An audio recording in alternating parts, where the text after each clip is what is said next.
We're going to have a fun day today talking about food and picky eaters and um, also just want to thank everyone who gave me really great suggestions for pregnancy congestion in my nose because everyone overwhelmingly recommended breathe right strips for your nose to sleep in, and they work wonders. And I'm going to put one on just when I finish this live with Eden, which I'm really excited to talk to her and get some tips on picky eating because I myself am a picky eater and also raising one. So it's going to be fun. Hi. Hi, how are you? I'm good. How are you? I'm good. Amazing. You're in How are Tel you? Aviv. I am in Tel Aviv. Yeah, it's kind of crazy because the time difference. It's like it's noon there and it's 10 p.m. here. Oh my gosh. That's a big time difference that I don't even want to think about dealing with children. I'm visiting my family, so a lot of people are like here to help us out. So it all works out. But we're all jet lagged anyways, so it feels like it's, in the afternoon for me anyways. Yeah, I'm sure it does. I'm sure. But it looks beautiful. And I'm so grateful that you took time to chat with me all Sure. about this because I feel like I myself, we've had a couple of these different kinds of conversations over the past year and a half, just about food and introducing food to kids. And you have two kids, so you're obviously very well versed in it. I have come to the realization that I think like my husband's greatest fear is happening, which is that I am really rubbing off on my daughter when it comes to being a picky eater. Um, and it was like one of the things in the very beginning that he was like, maybe, you really like very few things and maybe we should expand our daughter's palette. And now she's like, crackers, crackers to everything. So I'm Well, really I, some good ideas from you. But I think let's start because obviously there's so much to talk about, but let's start with just like introducing food in general. What has your experience been and what has worked and been successful? First of all, thank you so much for having me on, and congrats on baby number two. I'm so excited for you. Thanks. It's, I'm sure we'll get to this eventually, but going from one to two, it's a journey. It's a But I feel like, to be honest, going from 0 to 1 was such a big change too. So, we've been through that, like going from 1 to 2, like it happens organically and it's just wild. It's all a roller coaster. But you know what? Food is so interesting because obviously I cook for a living and I'm a mother of two. So like I have just been, watching this kind of process evolve in front of me. And it's been a lot of trial and error. And there's definitely a couple of tips that I've realized along the way that have, you know, made my daughter excited to try food and be open-minded. And I think a lot of it, and you're going to laugh at this because just from hearing what you said, where like you're a picky eater, I think a lot of it comes from us and the way we approach food and our kind of body language and just relationship with it, to be honest. Like children really mimic us. Right. And like we don't obviously, we're like, oh, a couple years, maybe like I'll have to watch what I say. But I really feel like it really even stems from like, if I'm like, oh my God, this is new. What's this? Oh, I love it. And, if I'm excited about it, I do tend to see that my daughter is like, oh, what's that? I want to try what you're eating too. Like, let's all like, enjoy this together. So I definitely think there is that aspect of it, that kind of openness. Uh-huh. Uh, but I do think a couple other things. If like, not being like an adventurous eater isn't your thing, that's totally fine too. I think getting your child involved in your cooking is also a really great way to introduce kids to new foods because like I even see my daughter and it's like really, really hard to do this because you kind of have to give control up a little bit and like be like embrace mess because once you get them involved, like, like there's going to be shells in your cake, there's going to be shells in your omelet or like all the stuff is going to be like all over the place. But I do see that like when my daughter and I cook together, she's more open to trying it because she's proud of it because she had Right. her hand. So Yeah. yeah, that's another tip. And then one other one that really stands out to me is obviously, and I don't know if you do this because your daughter's 2 now. She's a year and a half right now. Oh, a year and a half. Yeah. Oh my God, you're my hero. You're my hero. About to have another one. Oh my God, you're my hero. This is amazing. But I do think that, you know, our kids eat at a different time than us, Yeah. right? They usually eat, and this isn't, you know, I've done this too, by themselves in a high chair, probably like hours before we do. And they usually eat a separate meal, which is, you know, what happens. It is what it is. Sorry, like a completely different meal. But I do find that because they're eating alone, it's, you know, we're human beings, we're social. Like we like to socialize. And like one of the best places we do that is at the dinner table. Yeah. That's when we sit and we eat. And I do find that sometimes when I like sit down with my daughter and like I make myself like a little plate, maybe it's not my full meal, but like we sit down together while she's eating and like, you know, I put my phone away and we're talking and we're just like chit chatting and eating. She tends to eat more and she's, you know, kind of open to, you know, trying different things that I give her. Yeah, I mean, that was definitely something that's come up as a recommendation in a lot of the episodes that we've done about food is just like the importance of, you know, eating around your child, eating with your child, not having them eat a meal that's like completely by themselves because a lot of people don't like to eat at 5:30 or 5 o'clock or toddler is eating. I prefer actually, but I'm good with it. I think that that's like, it totally makes sense. And then, of course, like the idea of them being proud of something that they make. It was interesting because last week when we did our episode of BDA Baby, we talked with Camilla Alves McConaughey, and she talked to us a lot about just like the idea of baking with your children or cooking with your children and how much in America we do a lot of baking with our kids. And in other cultures, you do a lot of cooking and how that's like a big difference. And I hadn't even really thought about that because you think of something that's like you want to do with a toddler, especially, and you're like, let's bake brownies or let's bake cookies. And you don't even think about, I mean, I myself don't think about like, oh, maybe they want to cook like a meal and that would make them excited about trying it. So that tip that you're saying definitely makes sense. Have you seen that with your daughter, just like an engagement as far as like when it comes to watching you cook something, even if it's not sweet? You know, it was so funny. The other day, I asked my daughter what like her favorite thing, and like obviously as a cook, like this is like feeding me. Like it made me feel so like happy and selfishly. I was like, "What makes you happy?" She's like, "Well, my biggest passion is baking, and my second biggest passion is eating." And I was like, "I'm sorry, this is like the best of my life." Like I do fully hear what you're saying about that baking thing because that does kind of make sense naturally for us to be like, let's bake cookies. But I do think that like there really is something to be said for like, you know, getting in the spice drawer with your kids. And like my daughter is really well versed in a lot of things that like, you know, I think is really interesting. Like, I don't think I even knew what coriander or cumin was. Like, she talks about parsley. She talks about, you know, cilantro. We even, you know, we didn't even have basically a real herb garden last summer. We just bought a bunch of herbs. And like, she was obsessed. She would go and she would pick the herbs and she would just eat them kind of like right from the garden. And she was like, I love basil. I love mint.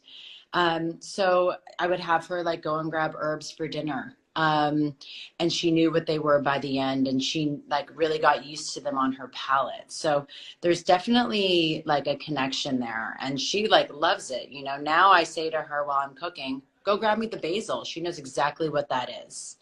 And she likes to define when she eats like what she likes from it. Like she's like, I really like That's the basil. I love that. Is there something that you would recommend to people who are maybe starting to introduce solids to their kids and want to kind of set a good tone for the child's experience with foods and introducing them to foods and also flavors? Is there something that you would, I think most of us are kind of like, oh, let's start with like the regular puree or the mashed banana or whatever that is. Is there something that you would recommend as far as that beginning phase of the food journey for a parent who wants their child to be able to have a fancy palate or a adventurous palate? Yes. Well, it's also funny because like every kid, they're all different. We Right. can try on obviously, but everyone is obviously different, and have different palates. And I do think that, first of all, there's a book. I got a book. It's called Milk to Meals. I forget who the author is. I thought it was fantastic. And it really kind of made me think outside the box when it came to introducing foods to babies. Right. I find that it can be like incredibly intimidating. Like babies are like a different, like they're so different from us, like what they need, Right. and what they actually eat and what can be introduced to them from an early stage. So I really found that was like a really good guide for me. But basically, I really like to introduce spices to children, actually not spicy food, which by the way happens. I 100% know in many different cultures they introduce like kind of spicier food into palates earlier on because that's just kind of the food they eat in their life. So but I like when I say spices personally, I'm referring to like paprika, cumin, turmeric. I will always pinch a little bit of that on some roasted vegetables when I roast it, if I make it into a puree. Or if I'm doing baby led weaning, that's the Yeah. term. Like you make these sticks of vegetables, like you roast them, and I like to spice those with turmeric and cumin. And, I find that maybe this could be in my head, but I feel like it's a cool way to introduce those kinds of really subtle and not overwhelming flavors to children at an early stage. Um, and I'm also a really big fan of like those baby pancakes. I don't know. Did you get into the baby pancakes? No, I did not get into the baby pancakes. Baby pancakes are like the answer to everything in my house. They're so simple. So basically, it's like I start off with a banana, and this is when your baby's old enough to have egg because they can't start with egg white. They usually start with egg yolk. So I started with an egg yolk and some banana. You mush that up and you make little pancakes. I use coconut oil and you just basically cut them into small pieces because they're mushy. So I find like that concept always worked so well for me when it came to introducing foods because I would, just make pancakes with like roasted squash. I would puree that and put it with an egg and then make a pancake with that, or like beets with an egg. And then that way you can add in nut butters and get some protein into your baby at a young age and add in the spices. So a pancake was always it's always a great answer in my book. I don't know. Yeah. Who doesn't like pancakes, especially if you can have the ability to like as a parent sneak some foods into a pancake. That's like a great idea. 100%. Like get your greens in, get your vegetables in, and like do that. I usually do it like in the morning, and then I'm like, great, like cool. We're done really for the day. Cause like when they're so young, especially before the age of 1, like Right. they don't need to eat to nourish the way because milk mostly does that from what I've read. Yeah. Yeah. No, I think I also had heard that taking pouches and squeezing them into like a banana bread or something like that also is like a great way to secret secret nutrition into your kids' meals. Oh, 100%. Like didn't Jerry Seinfeld's wife did like made a whole book on how to like sneak the sorry, what's her name? Jessica Seinfeld? Yeah. Jessica Seinfeld made like a whole book about like basically how to sneak vegetables into your kids' meals. And I think it's just like, it's not necessarily like, oh, it's a secret. I think it's like that's just a cool way of cooking. Like, oh, there just so happens to be vegetables in this, zucchini loaf.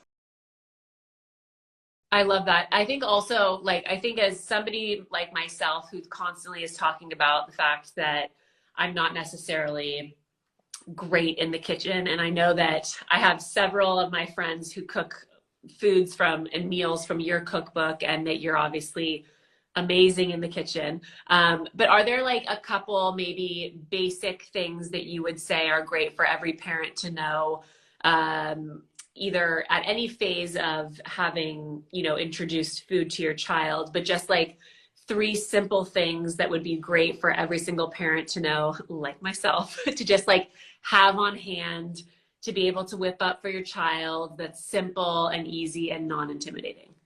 Yeah. So I don't know about you, but like I in my book, Eating Out Loud, there's an entire chapter basically about eating eggs all day.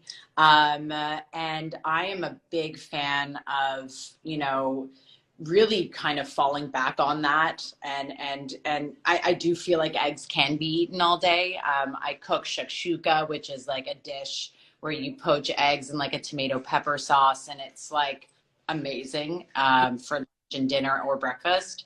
But like you know, I grew up in a home with a father who's from Israel, and like eating an omelet for dinner is like super standard and like totally normal. So I love that, being able to just like have a really great omelet recipe, or like, you know, it's not just an egg, to be honest. For me, it's like the way we just kind of like pair foods together on a plate, I feel like can really be a really good approach. So it's like, let's say you have the egg, and then you have cucumber, and you have feta, and then you have, you know, some bell pepper, or you can kind of just use that as like the center of your dish, and then just kind of play around and garnish on the outside with like all the vegetables and all the accompaniments.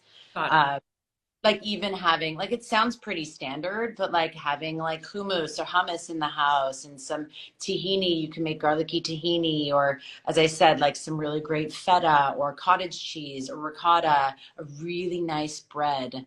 You know, you just kind of like make a beautiful spread like that. Honestly, breakfast, lunch, or dinner, I really find that that is like super delicious and healthy. And I don't know, like it always makes me happy to eat like that. So I definitely feel like that is like a fallback for me. Like I does that make sense? Like I fall, like I always have that. I have that in my back pocket. You know what I Yeah. mean? Yeah. No, that's, I think that that's like, that's helpful to know also, just of different things you can have. I'm also like, as you're talking, I'm also wondering if picky eating, or I guess kids' taste palettes, are genetic.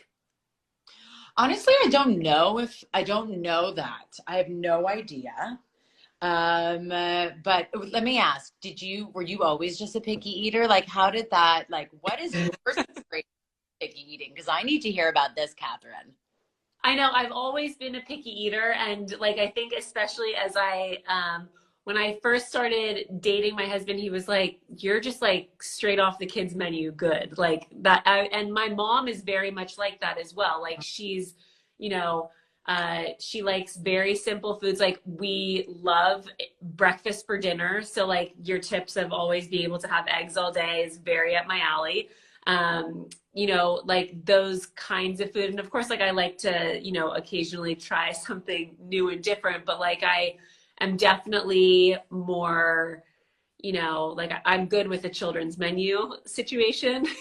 I don't need to order anything fancy. To be honest, I have a lot of friends like that. Like sometimes like you just like eat what makes you feel good. Like, you know, if that works for you, then like do it, you know, like if it makes you happy, then like I think that's great. I just think it's also like, you know, if you want to kind of branch out, I think the easiest way to do that is to find things that are similar to what you love and just like slowly incorporate personally. I don't Yeah. know.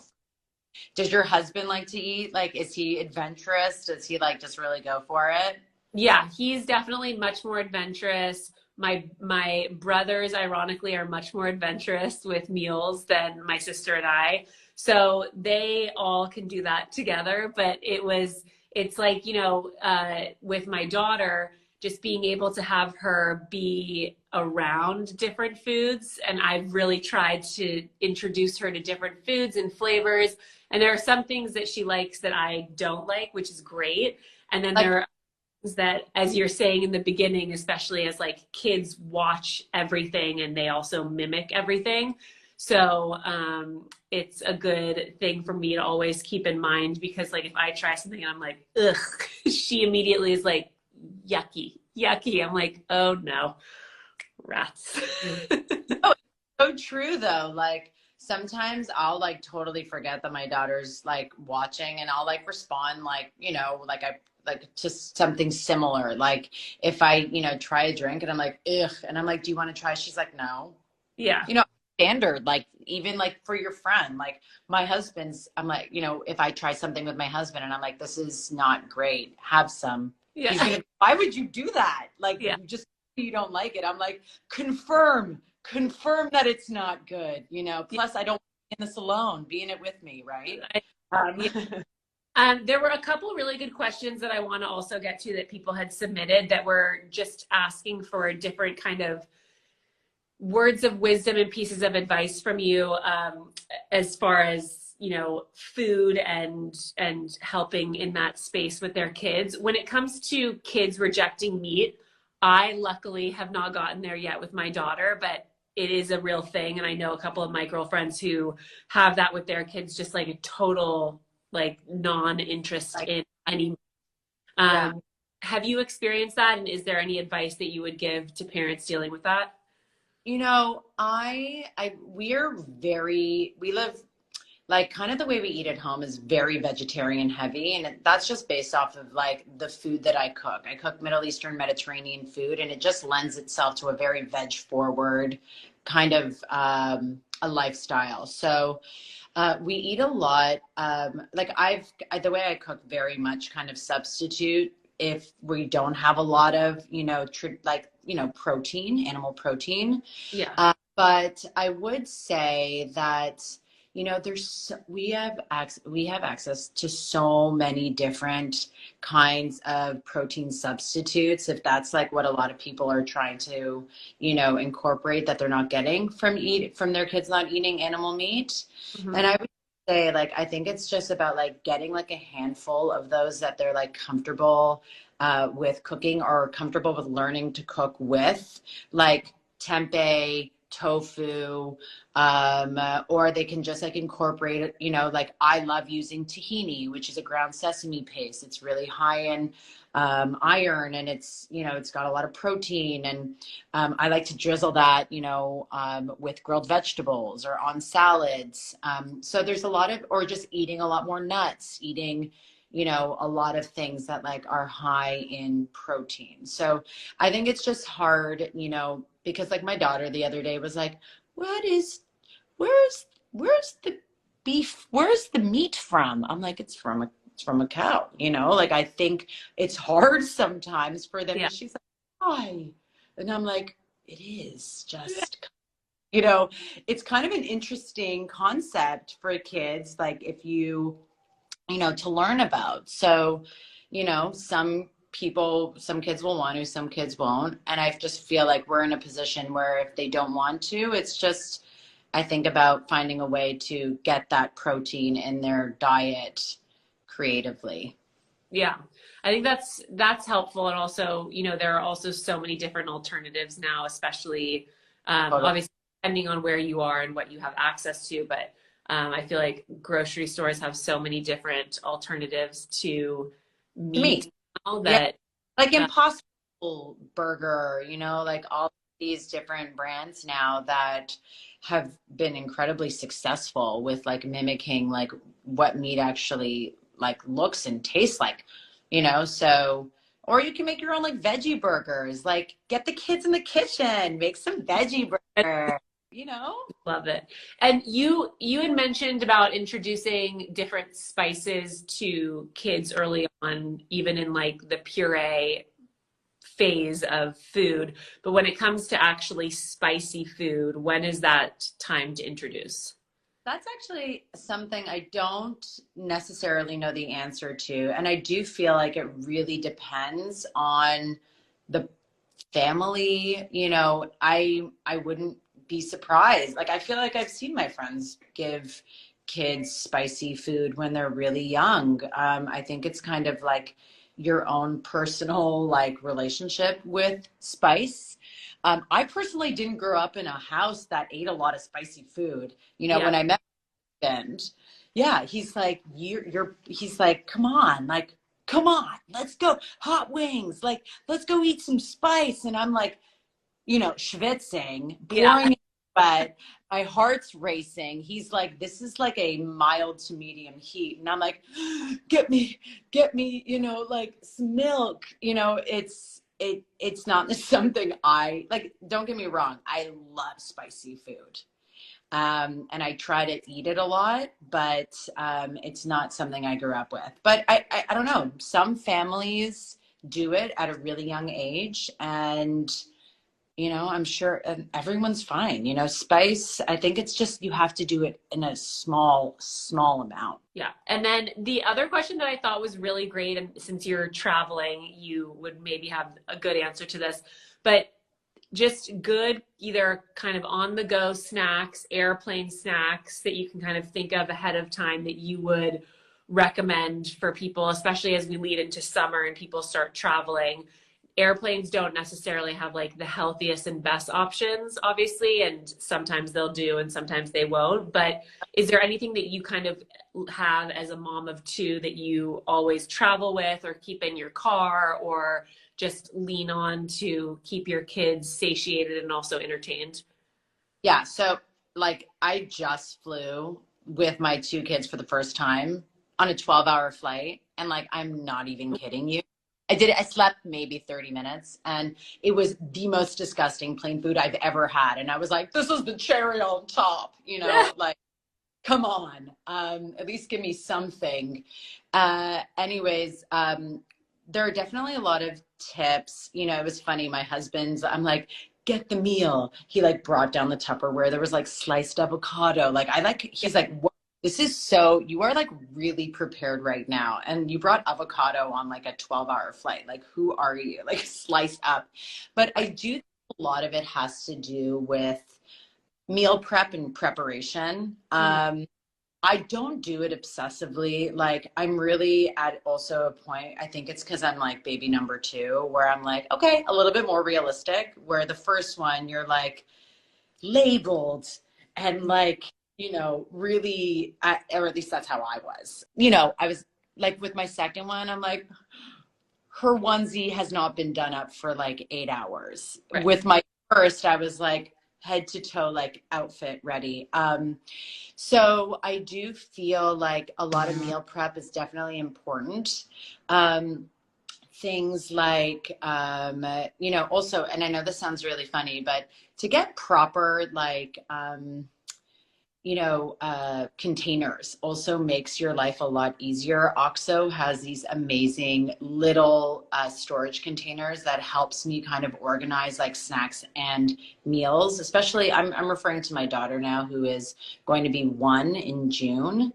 So like I had this like Tupperware of like sliced avocado, roasted sweet potato, and then I had like some boiled egg. The person sitting next to me on the plane was like not happy, but like I did what I had to do and I meal prepped and like she was really thrilled. But I do think that the containers will definitely help you. I love stasher bags for this kind of stuff as well too. And bring like, for my 5-year-old, I'll bring like, 4 stasher bags of different snacks throughout. So like, pretzels, I have nuts and dried fruits, little things for her to, because my daughter's like the queen of snacking. I think a lot of kids love to snack.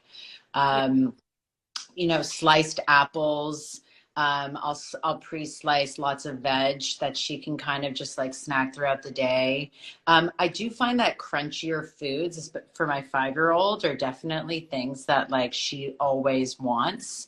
So like goldfish pretzels, crispy apples, like all that fun stuff for her to nosh while she's like drawing and doing all that stuff. And always like, I also give her like the treats like cookies and, all that fun stuff. Come on, Yeah. let's be. Yeah, the stasher bags are amazing to use for sure, and also great to just throw in your purse. And then also I use those little Rubbermaid ones that are tiny that you can like throw a bunch of nuts in, or little like, little bunnies. Yeah, bunnies. And for Yeah. like my one, I did like pre-made pancakes. So it's like that has a good sort. Like I put almond butter with the egg and the banana in the pancakes. So like she got that in the I'll send you a Like we'll get on that level after this call. pancake recipe. It'll change your life. Okay. Oh, great. Maybe we'll try and include that in the newsletter. That would be very helpful. I will recipe and you will be just like, you won't leave home without a pancake. That's definitely, the pancake is definitely a good one for the 1-year-old. Perfect. Well, thank you so much for taking time. I'll let you finally go to sleep. I cannot believe that you stayed up so late to do this, but thank you. Of course. Thank you so much for having me. This was great. And congrats again. Thank you. This is it. Like the baby, aren't you like, you're almost due, right?